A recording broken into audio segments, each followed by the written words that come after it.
Veneto è la regione più visitata d'Italia e ha ancora un enorme potenziale di sviluppo, perché ha dei posti, delle città che possono avere un'internazionalizzazione e quindi possono crescere ulteriormente. È una cosa che avevamo già chiesto e abbiamo supportato l'amministrazione nel prendere queste decisioni così importanti, perché i flussi vanno regolamentati. Per fare questo c'è una fase sperimentale che partirà il prossimo anno.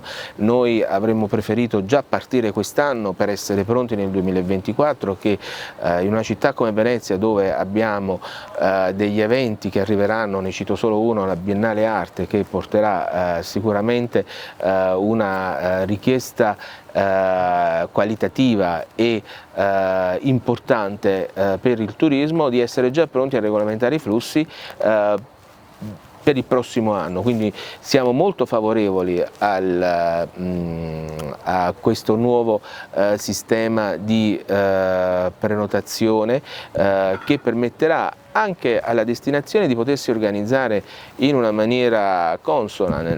Faccio un esempio: se sappiamo che sono previsti dei flussi importanti, la destinazione, i servizi vengono organizzati in una maniera giusta per non essere poi impreparati. Quindi anche il ticket dei 5 euro è un ottimo compromesso, perché in una destinazione come Venezia di qualità l'impatto sarà minimo. Abbiamo investito qualcosa negli ultimi 5 anni come 10 milioni di euro nel ristrutturare tutte le camere, nel riposizionare il prodotto verso l'altro con tecnologia, con un aumento del capitale umano. Quindi sono stati fatti con la sostenibilità, quindi noi lavoriamo anche moltissimo per far sì che anche l'ospite più attento alla sostenibilità possa trovare un albergo sostenibile. E abbiamo, nonostante che ci siano stati 2 anni di pandemia, abbiamo continuato a sviluppare il capitale umano, che poi resta l'elemento fondamentale dell'offerta qualitativa.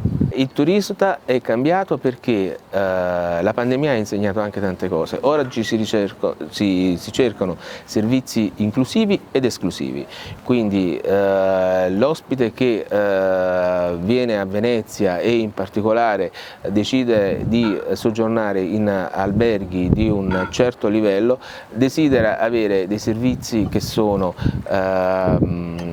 non solo attenti all'aspetto sanitario, igienico, ma soprattutto alla qualità. Quindi si sta accorciando la media della durata del soggiorno, però si predilige un soggiorno di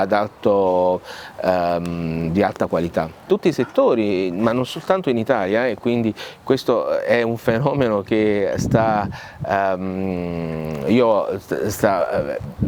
un po' abbracciando tutte le grandi città e le grandi nazioni. Io ho anche amici a New York, colleghi direttori, che non riescono ad aprire gli outlet per la mancanza del personale, quindi è un fenomeno generalizzato, non è solo un fenomeno italiano. Quindi questo è dovuto al fatto che parecchie persone si sono disinnamorate del nostro lavoro, hanno preferito fare altri lavori. Durante la pandemia non c'è stata la possibilità del ricambio generazionale, quindi non c'è stato un ricambio generazionale per via delle assunzioni che non potevano essere fatte, quindi questo sta rallentando un po' il percorso, ma è un qualcosa che comunque bisognerà cercare di mettere rimedio prima possibile, altrimenti parecchie aziende saranno obbligate a rivedere un po' i piani di apertura. La ricetta è semplice: bisogna innanzitutto lavorare sul decoro urbano, perché abbiamo delle città bellissime ma c'è un decoro che non è più all'altezza delle destinazioni. Bisogna che le amministrazioni comunali, chi di dovere,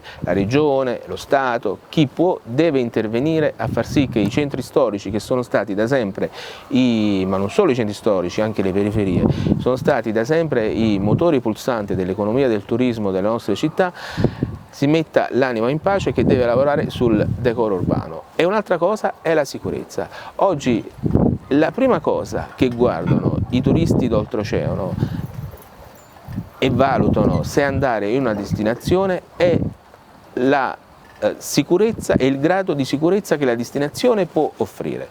Quindi se noi non lavoriamo su questi due aspetti fondamentali, le azioni di marketing e di strategie che noi andremo a mettere in atto hanno un impatto minore a quello che potrebbe essere veramente il risultato di tutto quello che si fa.